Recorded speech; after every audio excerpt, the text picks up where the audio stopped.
দেখুন তো আমাদের ঘন্টু বড় হয়েছে কিনা। দেখুন আমার আর কিছু খাওয়ার উপায় নেই, হাতে যদি দেখছে কিছু খাচ্ছি অমনি চলে এসে চাচ্ছে, আর দিলেই সেটা খাচ্ছে।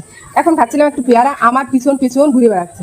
হ্যাঁ, আমার আর খাওয়াই হলো না, ওকে খাওয়াচ্ছি।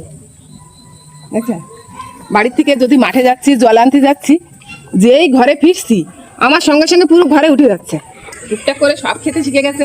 এই পেয়ারার বিচিও কিন্তু সে খেয়ে ফেলছে, খেতে পারছে। আমি আর খাবো না, তুমি খাও।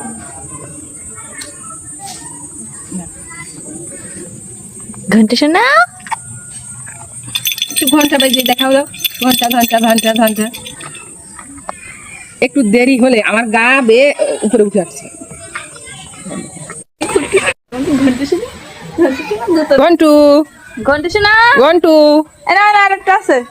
এই যে কই ঘন্টু, দাও আমার কাছে দাও, দিদির কাছ থেকে খাও খাও খাও খাও। নাও নাও ঘন্টা শোনা নাও। এই তো একটু একটু মুখ এটি ধরো, একটু বড় তো। কামড়ায় না।